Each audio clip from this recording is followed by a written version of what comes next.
Whoa, hello everyone. Welcome to the Halloween episode.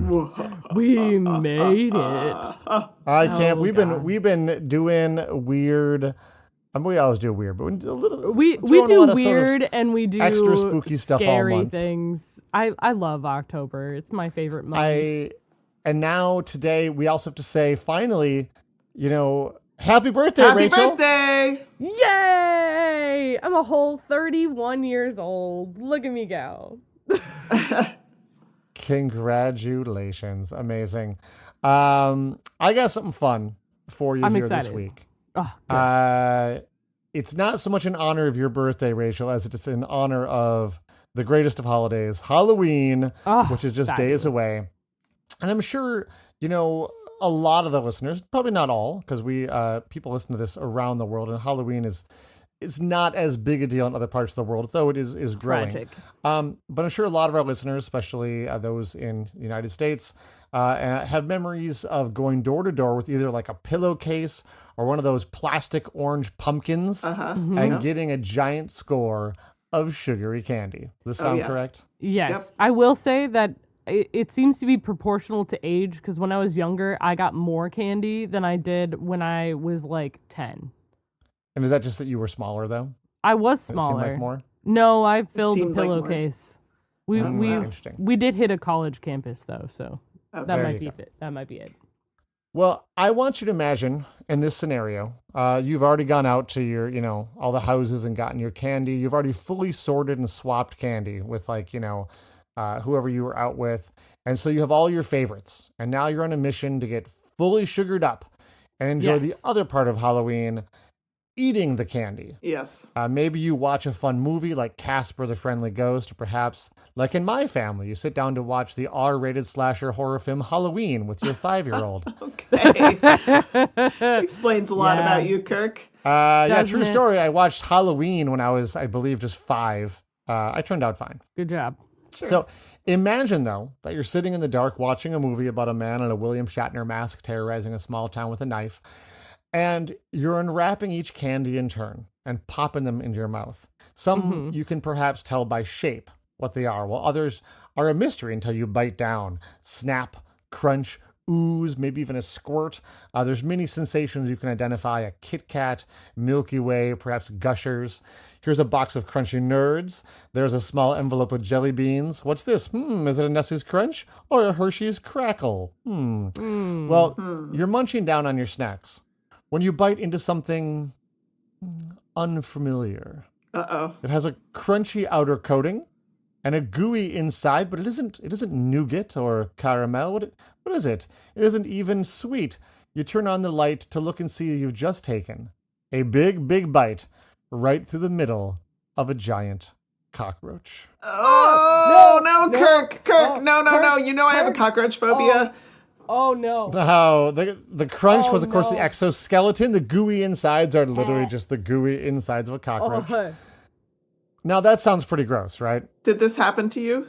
No, absolutely not. No. Okay. Lucky for you, just remember, this is not reality we're talking about right now. We're just using our imagination. I said imagine, right? we imagined we so don't- hard we thought it was real. I know. We don't really pop insects into our mouths on Halloween. Or do we? Oh, no. Kirk, why? That's what we're talking talking about about this something week. Fun like chocolate-coated Insects. ants? Oh, Right? no. So insect parts clearly accidentally end up in our food. It's unavoidable. Yes. Insects are lurking inside peanut shells, on cocoa pods. They can simply just fall right into the vats of chocolate at a factory. It is so unavoidable that I know, at least in the U.S., we've set limits on how much insects can be in certain foods. For example, I did find peanut butter can have an average of 30 insect fragments per 100 grams, right? Now, that's all accidental, though. Like, companies aren't adding insects to pad out the bottom line and stretch the peanut butter further. They aren't adding insect materials on purpose, except for when they are. Oh, no. Oh, yes, that's Okay. today's topic. Oh, wait. The insect products that are in your Halloween candy. Turn up the volume, turn down the lights, grab your favorite candies, and let's eat some insects. Are you ready? I mean, I guess so. I guess so, as I'll ever be. First up, are any I've of these eaten candies insects in your before. bowl? What? Nerds, Nerds. jelly beans, gobstoppers, M&Ms, gummy bears, or red suckers? Any of those in your Halloween candy bowl this year? Probably some M&Ms, I think. I've got some suckers. Well, these foods can all contain an additive known in Europe as E120, or in the US as natural red number 4, or simply as carmine. So what is carmine? It's a natural red dye made from ground up insects. Yes, I do know about this one. Cochineal. That's what it is. Yes, exactly. Yeah, specifically the dye comes from the cochineal insects. And incidentally, this is the same red dye that made the famous red coats of the British infantry. It's also the red color found in nearly every red lipstick. So when you apply lipstick, just remember you're putting crushed insect extract on your lips to make them look sexier. That's not vegan. I mean, That's also special. That is not vegan. Cochineal insects are small, scale-like insects that live on prickly pear cacti in Central and South America and in the Canary Islands. Those are kind of the two major production areas for them. The female cochineal insects are harvested by brushing them off cactus pads by hand. The harvested insects are dried and then crushed to release the red color, which is carminic acid. And this liquid extract containing carminic acid is then mixed with a precipitating agent, typically a solution of aluminum or calcium salts. And then you have a very bright, stable, and food-safe dye. So it is hard to nail down an exact list of foods that contain carmine, as the ingredients change from country to country and even from year to year. And a good example is red M&Ms in Europe do contain carmine, while red M&Ms in the US contain artificial red dye number 40.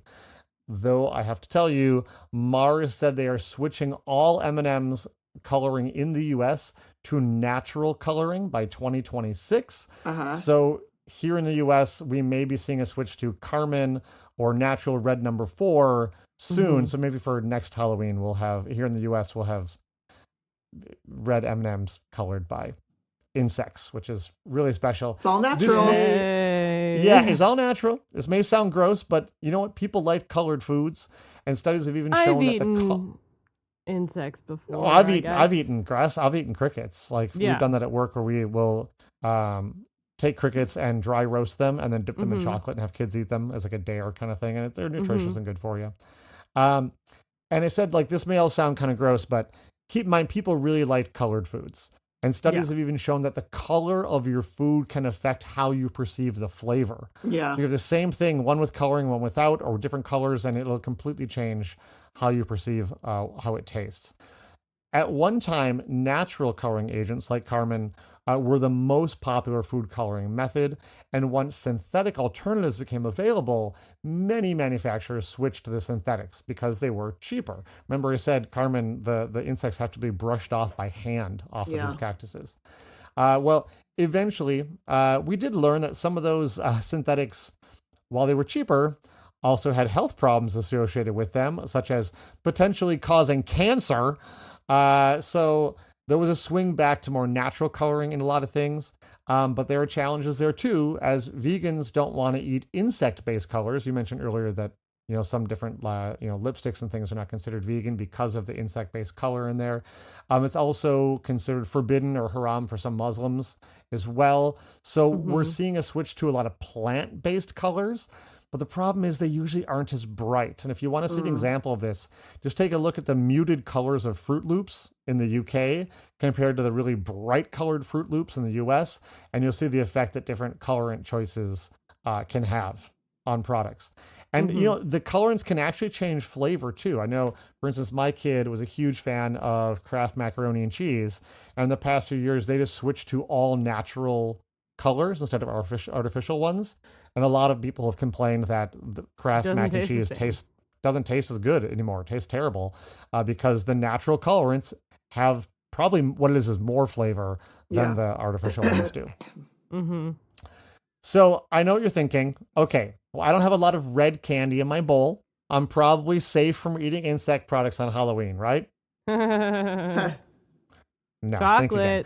Chocolate. Many of the candies we eat have a coating on them that is called confectioner's glaze. Now, Oh, that sounds really Okay. lovely, It but the truth is does. that an important ingredient in confectioner's glaze is shellac. And shellac is a resin that is excreted by the lac beetle. Shellac is often What? used as a sealant and wood finisher on furniture to give it a nice shine. It was more popular before artificial varnishes, but it is still used today. It's also, though, used to put on candies to give them a nice, shiny coating. So, oh, wow. I did not know that. candy corn, jelly beans, junior mints, Whoppers, Skittles, Raisinets, Milk Duds, Tootsie Rolls. See a pattern here? Like most of those candies. I love Tootsie Rolls and Milk Duds and Oh, Skittles. that we can't be friends anymore if you like Tootsie Rolls. I'm sorry. I like now. the fruity flavored ones. I'm sorry. Just give me real chocolate if you're gonna do some chocolate. I'll eat your Tootsie Rolls. You I can like have Tootsie them all. Rolls. They're not chocolate exactly, but They're No. certainly not. I no. enjoy I enjoy them for what they are. Let's just. I Yeah. think that as a way. kid, I always was offended by them because I was like, "Where's the chocolate?" But Fair. it's fine if you like Tootsie Rolls. It's fine. It's fine. We can be friends as long as you don't like pineapple. So, most candies that have some sort of sugary glaze on the outside are coated in confectioner's glaze, and thus you are sucking on resin excreted by beetles. Yum. Which- Yeah, that's not all though. Let's talk about candy with insect barf in it. How many of you enjoy candy corn or bit of honey? Because No. let's not yeah, forget I that like honey. those. Honey is Honey barf, comes that's from true. the inside guts of bees. They That's drink true. nectar Yeah. from flowers. They then barf it back up along with the enzymes that were inside their stomach, and that Yeah. eventually turns into honey.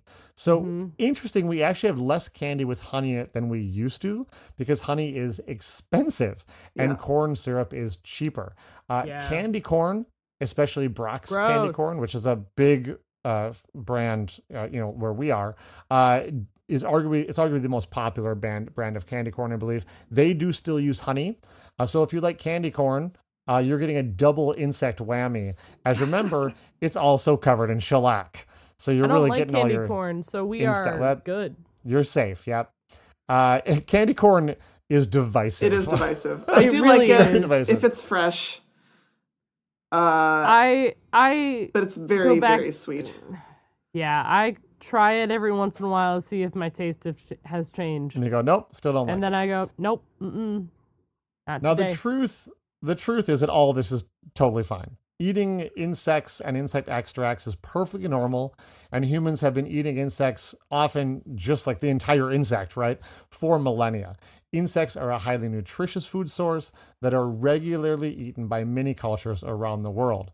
Mhm. I know we sometimes think, well, sure, some humans eat insects, but not me. Well, just remember this little story as you munch on your red M&Ms, and be sure to thank an insect for their contribution to your holiday sweets. Awful. You're welcome. Just here to, Thanks a lot, Kirk. make you think. That was great. We're going to take a short break, and when we come back, we'll find out what Rachel has for us for Halloween.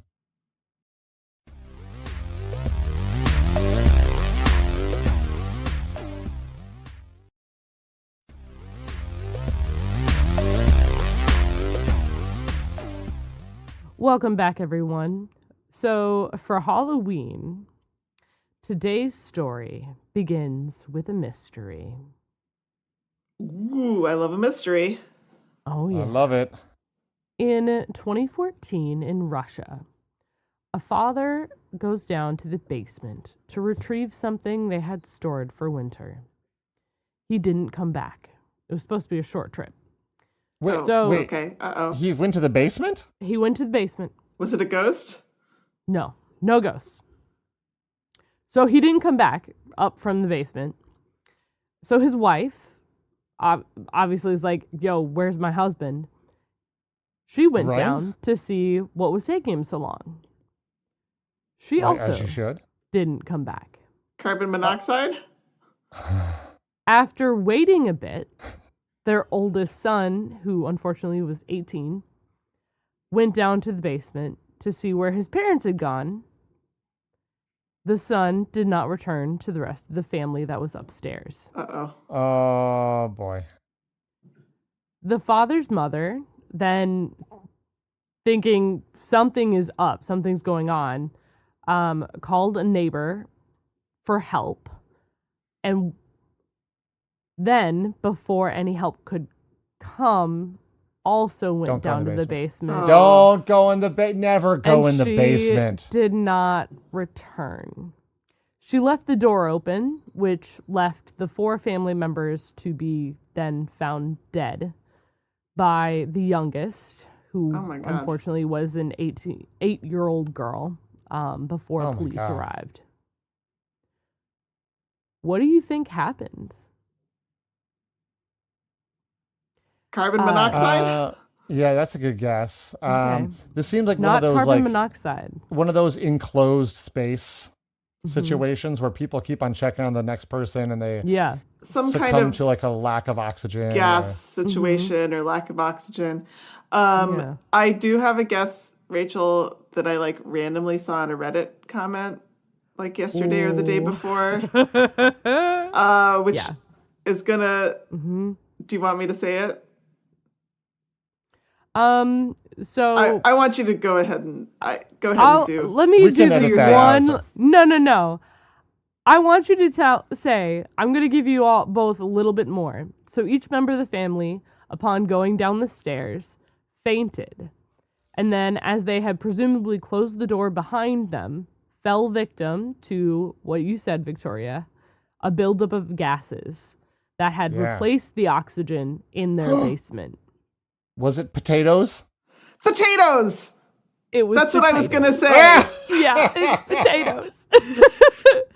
So, thankfully, they all did die, like, quickly, but, like, unfortunately, they did die. So, the basement contained improperly stored potatoes, which had become severely rotten after being stored by the winter.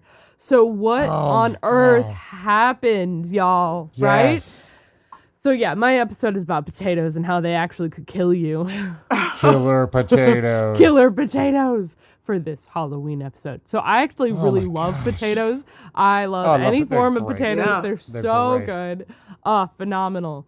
But things that we forget is that potatoes are actually a member of the nightshade family, as are tomatoes and eggplant. Oh, yeah. Nightshade and famously, and peppers. Nightshade famously poisonous, very deadly, very toxic. Generally, potatoes are pretty great for humans when they're properly stored and cooked. A baked potato, for example, with a bit of butter and salt, has a majority of the necessary vitamins and minerals humans need for being able to function. Also is a solid form of calories to keep you going and fill your stomach, right? And a surprising amount of protein, actually. Exactly, especially if you're eating the skin on the potato. Just love them. However, if they're improperly stored, things can get deadly very quickly. So all potatoes, all of those in the nightshade family, can contain something called solanine. Solanine is a steroid alkaloid that is a type of defense mechanism that is found in all of those in the nightshade family. Okay. It's a toxic compound that prevents fungus and prevents insects from going after and eating it. And it can occur naturally in any part of the plant. When a potato is improperly stored, what will happen is it starts to grow. It'll start to create more solanine. So solanine is, in short, you ever see a potato like green? Sure. I was just going to ask, isn't that what causes the green color? Yeah. It technically, that is chlorophyll, actually. Right. Beginning the green itself is not. The green itself is the chlorophyll, is not. But it does indicate a higher level of solanine. Would be present. Okay. And that is present. So once a potato gets eyes, starts to look green, or starts to grow any sort of tubers, do not eat them. It does not matter what you do to prepare them. I am nervous about that now. So potatoes, to be stored properly, need to be in a place with a lack of light, pretty cold and pretty dark, which you would think would be good in the basement of a Russian house, but apparently they were not stored properly. Wow. Any exposure to light, any sort of physical damage, and over a period of time, they will increase the amount of glycoalkaloids. And there's so many different types of potato, y'all. There's so many species, but they all contain different levels. Higher levels generally, once they, like, any commercial varieties turn green, they go above the limit that is safe for human consumption. And that is found within the potato's skin, especially. So you got to be real careful. So solanine poison, it can become a gas. So, which is what happens. That I had not remembered. Okay.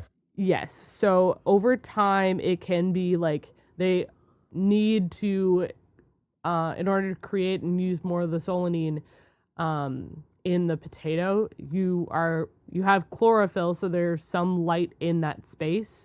And as the tuber itself rots, it's releasing some methane and some, like, noxious gas, but it also is going to be exchanging some of the solanine for the oxygen in order to create, because it's going to produce oxygen in some slight form as well, but if it's not getting the right things, or the right, like,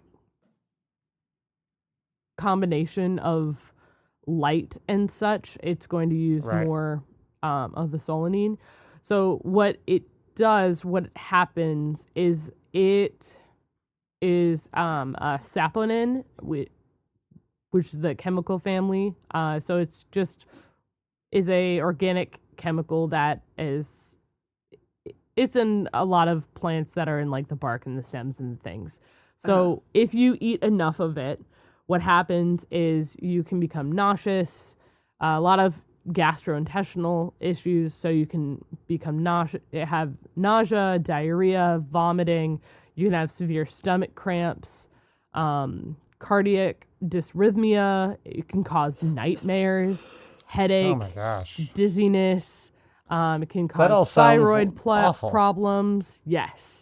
And even in more severe cases, it can cause hallucinations, can cause paralysis, fever, hypothermia, and it can cause death. So in any moderate Can it make you see ghosts? Probably, actually, yeah. Because you can get hallucinations. Yeah. Any kind of ingestion of it in moderate amounts can cause death. So doses of 2 to 5 milligrams of to your body weight. So 2 to 5 milligrams per kilogram of body weight will cause toxic symptoms, and doses of 3 to 6 milligrams per kilogram of body weight can be fatal. And these symptoms generally only happen 8 to 12 hours after you eat them, but can occur as fast as 10 minutes. So, yeah. We're still learning how exactly it causes toxicity. And, like, we're still learning a lot, actually, about solanine and solanine poisoning. We think that it has something to do with the pathways of the enzymes and, like, it's interrupting some pathway. Okay. But it's not super well known. Yeah, but I saw probably that Reddit post, actually, and I was like, that's wild. This has to be bogus. And it's not. It's a true thing that can happen. So if someone puts a Yeah. potato in a trick-or-treat bag or pumpkin, that's beware. Yes. Yeah, please be Okay. careful. But all of this stuff you're talking about, Rachel, is like if you eat the bad potato. Yeah, but this Yes. guy was airborne. That's like Yeah. it can give it off as a gas it was too. also becoming the potatoes had been like improperly stored and Like rotting. they were absolutely rotting. So it was a combination of the solanine poison and it was a combination of like methane from actual like rotting. So it replaced There the you go. oxygen in the basement. I guess they hadn't gone to their cellar in months or something. They must not have, because rotting potatoes smell absolutely putrid, and you would notice. Yeah. Yes. Yeah, they must have not done that like gone down there cuz the smell literally was that smell is the solanine becoming more airborne and stuff. So it is not good. Definitely do not. I had an incident in my kitchen a couple weeks ago. There was a bag of potatoes that I'd forgotten about, and I was like, what is that smell? No. Where is that coming from? Yep. Yeah, so once they become mushy and rotten, the rotting is literally the noxious solanine gas. So that is that smell, and it will make you unconscious. And if you are in that space long enough, it can cause death. So yeah, if you have potatoes, not to scare you even more there, Victoria, about those potatoes, but so if you store them for any time, any period of time, if you store potatoes, look for signs of mold or eyes. Remove any potatoes that have any sort of like eyes. You want to properly ventilate the area if you are going to remove When you say them. eyes, do you mean eyes that have started to sprout? Yeah, so potatoes, the tubers themselves have spots all over them, so when they start to sprout, that's when you should remove them. I'm like, because my potatoes got eyes all over them, but they haven't sprouted. Oh, yeah. So you want to make sure you properly store them. You want them to be stored in complete darkness. That Very is important. The best way to keep them safe. So that's what I have for you all today is deadly potatoes, things you didn't know. A little scary. My sources this week, original article came from a couple different places, but Unilad had the original article, but I also found it with the Huffington Post as well as the United Press, UPI. Rotting potatoes in basement kill 4 members of Russian family. That was an article in 2013 that was done. I also used Wikipedia as a nice resource, but also the Michigan State had a extension article about storing potatoes for quality and food safety by Michelle Jarvie. Thank you. And then, of course, solanine poisoning. It was an open access journal. Solanine poisoning effects, risks, and management strategies by Mine Karaka. I'm not even going to try that other name. Good job. It's in it's a Turkey. The Journal of Experimental and Basic The Journal of Experimental and Basic Medical Sciences. Open access. Thank you so much. And that is what I got for you both today. We're going to take a quick break, and when we return, it'll be Victoria.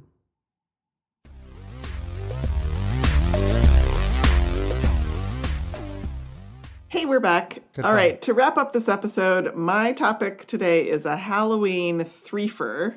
So I just want you two to list a bunch of Halloween-y things, like stereotypical Halloween stuff. Black cats, witches, ghosts, candy, bobbing for apples, hay rides, pumpkins, apple cider, like scary things, jack-o'-lanterns, scarier. haunted houses, clowns, yeah, like zombies, scarecrows, ghosts, like mummies, aliens, mummies. Okay, you got some of them. Monsters. We got monsters in general. Spiders. Frankenstein. Spiders. Dracula. Vampires. Okay. Mothman. Yeah, good. All right. She's I like, sent you a stop. picture in your email earlier, or a link to a picture. So Okay. you can open that up Oh, now. no. Okay. So. Oh, no. No. Oh, God, no. No. Why would you What? send this to me? Okay. Describe what you're looking at, please. I'm looking at the face of a bat This poor bat. with a spider. Shark teeth. It's not a on spider. it? It has 6 legs. It's not. It's not a spider. Gosh, But it looks but like a it's spider. Well, yeah, but it doesn't seem to have 3 body parts. It looks like a No. spider, but it has 6 legs. Like, okay, some kind of like spider mimic, perhaps. Maybe. It is sitting It's- like on the snout of It's sitting this like between the ears, between the eyes, with 2 pairs of legs going coming down around the snout. Oh, Appear to be it little looks- drops of like liquid at the end of the The legs. feet? Are they? This is it biting? if this is an insect, it's very hairy. It's it's a Halloween color. It's hairy. It's orange and yellow and kind of a cream color. And it's Is it- so very hairy. Is it like What is going biting on the here? bat? I don't It think looks Yeah, like I it's guess that- biting the bat. It looks like it's like embedded, like a tick embedded into a bat. Well, The bat looks unhappy. Yes. good observations, everybody. Yes. So this picture, by the way, was awarded at the highly commended level in the Wildlife Photographer of the Year competition a few years ago. So this, as you noted, does look like a spider, but it only has 6 legs. Yes, it is an insect. Okay. And- Wow. And get this, it is a fly. It's a fly. What? What? No, it's not. How is that Shut a fly? up. It is No. That is not a fly. That Parasitic does not look like a fly. No. Where are its wings? A parasitic fly that spends its entire life on a bat. It doesn't need wings. The bat flies. Although usually they don't necessarily hang out on the bat's face all the time. Okay. Yeah, Lower this back a is more terrible- typical. I hate that. Oh, God. They do suck the bat's blood. So No. it is a vampire fly that looks like a spider that lives on a bat. So there's your Halloween topic That is right the most there. Halloween-y thing ever. Oh my God. I mean, I said Okay. spiders. I didn't say flies that look like I said- spiders. Bat. Wow. You mentioned love This that. is so Dracula. so Oh my strange. Yeah.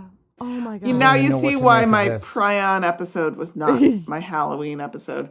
Because I yeah, had this. I get it. I get it. So bat flies are indeed flies in the order Diptera, and they come from 2 families, the Streblidae and the, Nycterabidae. Or something.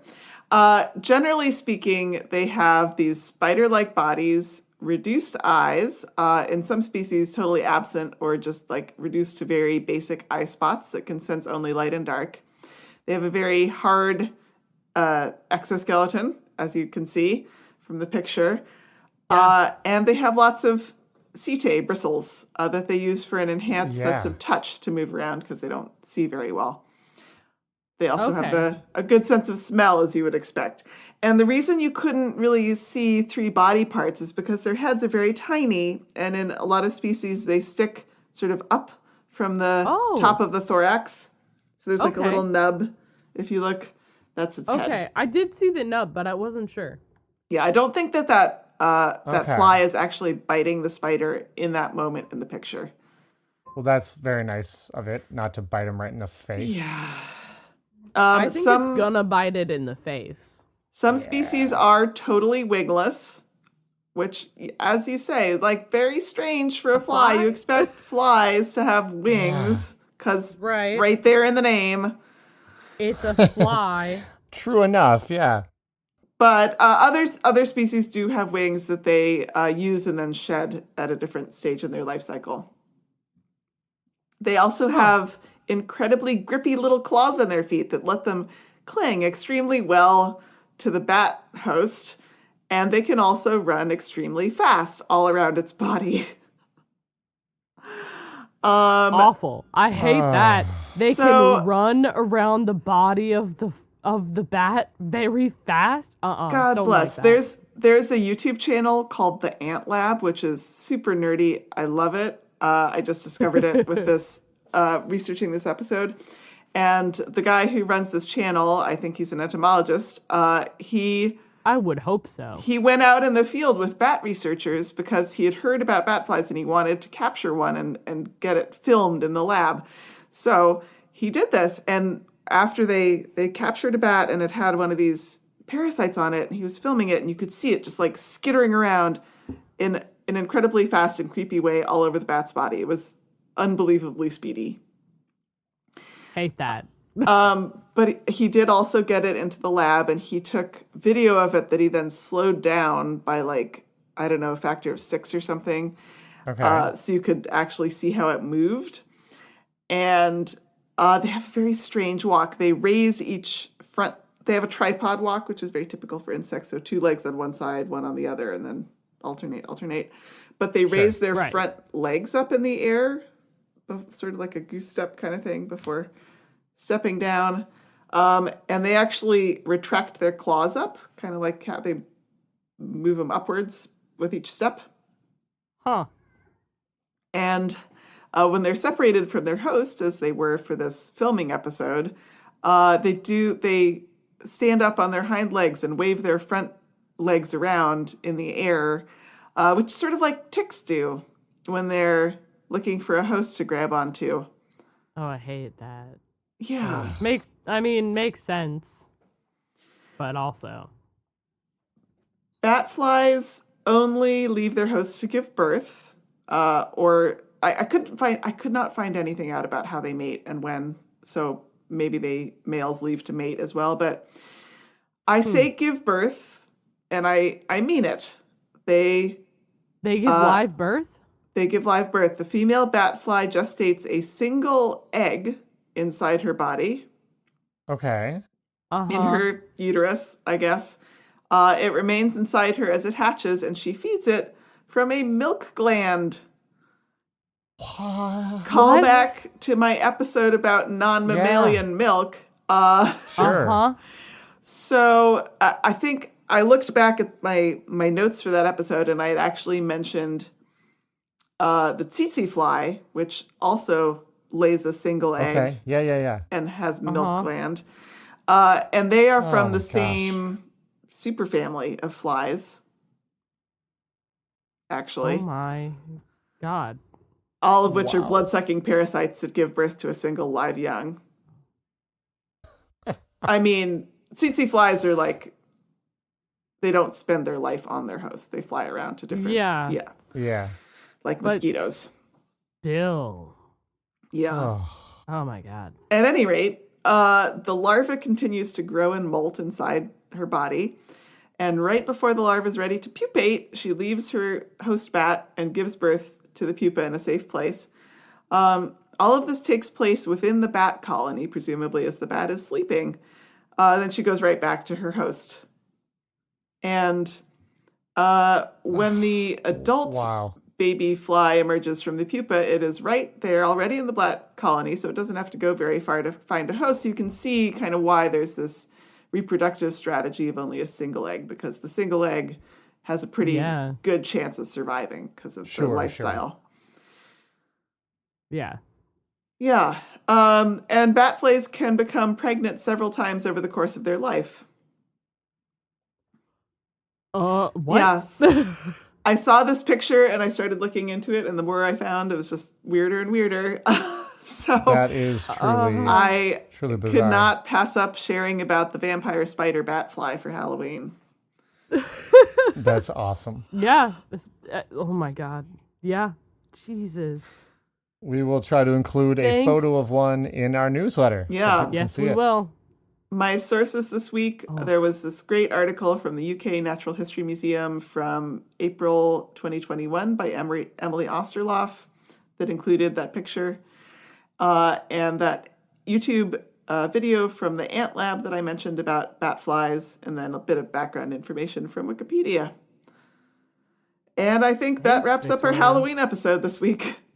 Amazing. Yeah. I look forward to it every year to see what we're going to bring. And I think this year we covered quite a wide variety of topics. So yeah, a lot of unexpected things, that is for sure. Mm-hmm. Now, if tradition holds, probably next week we're going to all find some topic that's just way more horrifying than Halloween. Probably. I will say I do have my topic picked out, and and is it horrifying and scary? Yeah. Always happens. We'll look forward to that. See you in November. Yeah, see you in November. Happy Halloween, everyone. Happy Halloween. Bye-bye. Bye-bye. Thanks, everyone, for listening to today's show. Be sure to subscribe. New episodes drop every Wednesday, and we love sharing this strange world with all our listeners. If you would be so kind as to leave us a 5-star rating and review wherever you get your podcasts, that would be great. It lets other lovers of the strange discover the show. You can reach us by searching for Strange by Nature Podcast on Instagram, Facebook, and Blue Sky. You can send us an email as well. Our address is contact@strangebynaturepodcast.com. If you want more information about the show, you can check out our website, strangebynaturepodcast.com, and you can support the show and get ad-free episodes at patreon.com/strangebynature. Until next week, get outside, stay curious, and embrace the strange.